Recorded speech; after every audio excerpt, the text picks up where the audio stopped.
Hey guys, it's Matt Joseph Diaz, and as you can tell, I'm still kind of getting settled in my new place. But I did kind of want to take a break from all the unpacking for a few minutes just to have a conversation I've been thinking about for a little while now. Now, as I'm sure you've probably noticed, self-affirmation and general positivity have become way more of a prevalent thing on social media lately. And by lately, I mean over the past couple years. Social media is a really big part of our lives that obviously isn't really going away anytime soon. So I think it's pretty important that between all the photos of cats and all the videos of weird fried cheese things no one should ever make, we actually have some good energy going out there. But at the same time, this does also lead to some dangerous ideas. And there's one that I've been thinking about a lot, especially because I used to be an advocate for stuff like this. The idea that no one can ever love you until you love yourself. Now, I understand the intentions of this are totally pure. The idea is that you have to have a positive relationship with yourself and you have to really know yourself before you bring someone else into your life. But at the same time, saying shit like that is really invalidating. Because as someone who's been through a lot of physical and emotional changes, let me tell you, the journey to self-love is a fucking difficult and long one. I'm less than half the weight that I was almost 7 years ago. I've dealt with mental illness, I've dealt with loss, and I've worked through a lot of that, and I've come really far, but at the same time, I'm still dealing with the fallout of a lot of those problems. And those things are gonna stay with me forever. And that's very important to realize. Because the things you're dealing with, the things you're struggling with, even if you're having a hard time,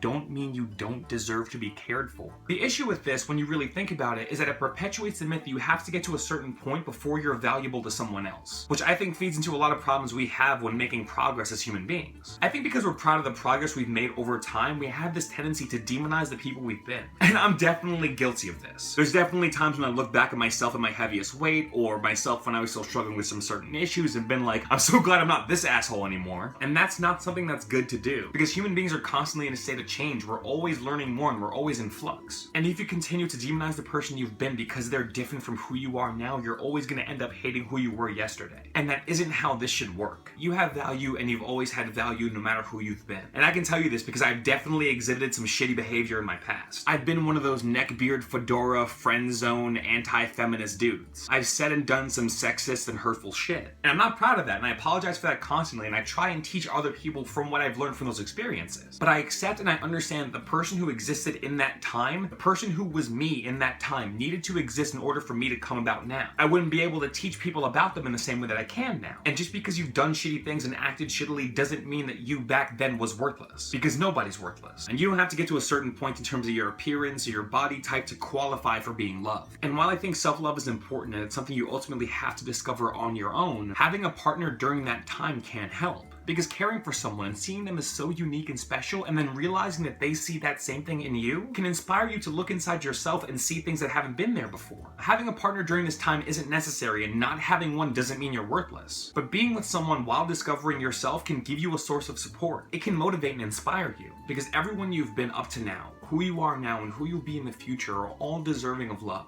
They're all important because they're all you, and you're something unique and special in this universe. When you tell someone no one will ever love them until they love themselves, it sounds like you're saying that their struggles make them undeserving of being cared for. And that's really upsetting and it's really dehumanizing. It can make them feel like their struggles invalidate them and their desires and what they want from someone. And sometimes finding love in another person can help you find the love in yourself. Because when you see that person and you see all the beauty and wonder inside of them and they look back at you and they smile, it can make you feel like there's something inside of you worth looking for. You're valuable with a partner and you're valuable without a partner. No situation is inherently better or worse than the other, it's just different. And you shouldn't feel bad for not being with someone, and you shouldn't feel guilty about being with someone while you're still going through shit. Because regardless of how much you love yourself, you're still gonna deal with some fucking hardships in your relationship. Because you're a person and being a person is still fucking tough. And just remember that. You're deserving of love even if you're going through a lot right now. It'll work out. Just keep doing your thing, pushing forward, and keep your heart open to whatever could happen. Well guys, that's all for now. Check out my social media at Matt Joseph Diaz on Instagram, Twitter, Tumblr, Facebook, all that great stuff. You can find all my stuff down there, including my website where you can book me if you want me to do any kind of public speaking stuff, any kind of writing stuff. And if you want to continue to support my work, check out mattjosephdiaz.com/donate. Well, that's all for now, guys. I'll see you soon.